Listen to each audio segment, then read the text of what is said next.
Hey everybody, and welcome to Epic Everyday, our weekday podcast for busy, overwhelmed Christians who don't want to live in busy overwhelm and instead want to find freedom and abundance and peace. I'm Liz Frerichs, and this is my husband, Evan. Hi there. And we're so glad you guys are here with us today. As you guys know, we are working our way through the CSCs, and since today is Thursday, we're going to talk about being connected. But this week, we've been talking about dignity and connected. Yeah, we're going to be talking about, sometimes it's hard to accept love. We're going to talk about that, and we're going to talk about needing help to see the image of God in us and in other people sometimes, people we don't like maybe. There's a community aspect of this dignity thing, and we want to be fully engaged in that. Right, because dignity is rooted in our true selves, in who God made us to be. And we can't see that. Like, we're always, when we look at ourselves, we're constantly viewing ourselves through a perspective, black colored glasses, rose colored glasses, whatever colored glasses. It's always colored by, things that people have said about us, beliefs that we have about ourselves, whether they're true or not true or whatever, all that stuff. It all ends up changing the way that we view ourselves, so we can't see our full true selves. Yeah, that's kind of the catch-22. I mean, we've talked earlier this week about we get those bad images of ourselves, like you just said, from other people, and sometimes it's an accident, sometimes it's on purpose, sometimes it's just none of the above. It just happens moving through the world. Right. We could just observe modeling from the family we grew up in, and we're like, oh, that's how people act. Okay, I'm going to act like that. Or there could actually be some abuse there and neglect. Whether the messages come from inside our own hearts or from outside there, which it's going to be a mix of both, probably not the message that God's trying to send us, because that just comes directly from God. It's a catch-22 because we're talking today about how we need community to see God's message sometimes and to fully engage in it, because God wants his people to be a family, not just little individual Christians running around. And so we need some discernment here when we're receiving messages. Like, there's good messages from people and there's bad ones, and we need to be able to sort out what's what. And we want to be so grounded in what God says about us that the bad messages just slide off. It's like a force field, so that when somebody says something that's not true, we can just walk away from it and be like, well, that's your perspective, but it's not the truth, Yeah, it's interesting. Again, it's hard because we're walking away from what they said. We're not accepting it really. Right. But we're not saying, I don't accept your relationship anymore. Even though sometimes we do have to shut down those messages and, compare them to God's truth and say, this isn't true. We also want to talk about how to accept positive messages. Cloud and Townsend, in their boundaries book, they talk about the different kinds of boundaries, and they use a garden analogy. Yeah. So there's the garden that doesn't have any walls, where the good stuff and the bad stuff all comes in. The garden that has walls that keeps everybody out, so no good stuff and no bad stuff comes in. And then there are the people with gates. The people that have a gate to let the bad stuff in but keep the good stuff out. And way too often that is us. Like, we're so used to hearing negative things about ourselves, whether it's from our upbringing or things that we've picked up just from the culture. Because the culture's idea of what a worthwhile person is so out of whack. I mean, I had a conversation recently with our daughters about beauty and magazines and how they totally portray these women that are, first of all, not real because it's all airbrushed, but second of all, not healthy. A lot of the time the models have to starve themselves. Anyway, but we don't want to be people with gates that let bad stuff in and keep good stuff out. We want to be people with gates that keep out the bad stuff and let in the good stuff.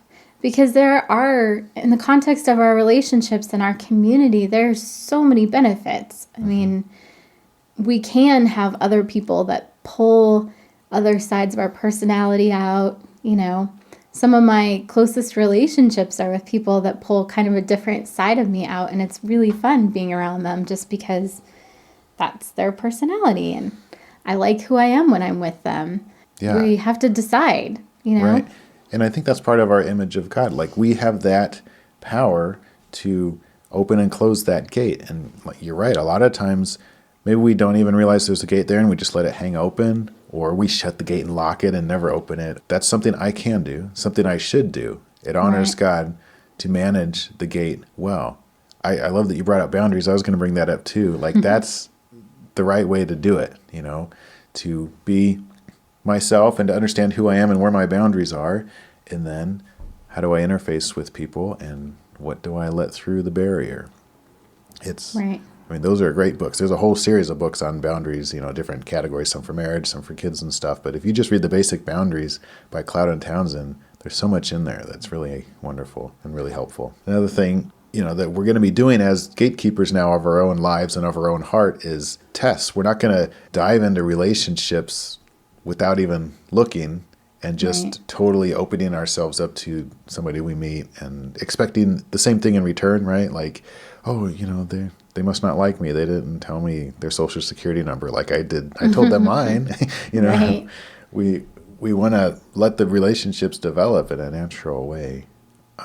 But we want to let them develop too. Like, so we're not dragging our feet and we're not flooring it, you know, and just plowing through other people's gardens, you know? Right. That is really hard to do because my tendency is to be like, all right, I don't like the small talk stuff, so let's talk about the important things. And that can really build a relationship that's deep quickly, sometimes too quickly. It is. You know, and I think it's not like you need to take a month to do this part and a month to do this part. It just, it's so much depends on the person we're building the relationship with. Right. Well, and the goal is to be reciprocal, you know, so you're always reflecting back the same amount of trust and engagement that they are. Yep. So neither one of you is like more committed to the relationship than the other one. You're both at the same place. And the ultimate goal here is to be in a place ourselves where we can receive love. We can open that gate at the right time and receive love because we understand our own dignity and because we understand this person's dignity. And part of that is, you know, like I said, image of God stuff. We're both able to give and receive love. And that's an appropriate relationship for people in the church. Right. And I think it starts with being grounded in God's love. I mean, if we're going to accept anybody's love, we got to start by accepting God's love. Yeah. And I think sometimes we get caught in this cycle of I have to prove myself first before, like, prove that I'm lovable so I can receive love. But it's one of those things where you have to shift your mindset rather than just like unhooking the CSCs from circumstances and being like, okay, wait, I have to wait till all my circumstances are perfect for me to be calm, and then calm will follow. That's not the way it works. Right. Or, maybe when things are peaceful, I'll like catch it in a cage somehow and keep it and then stay peaceful. No, it's inside.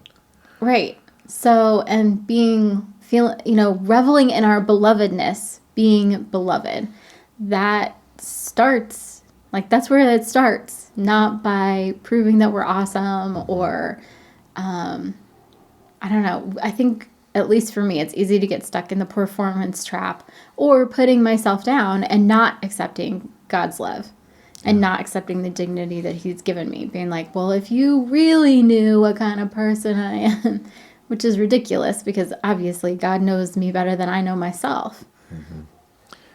Yeah. I think we still can't neglect, because you're right, love ultimately comes from God.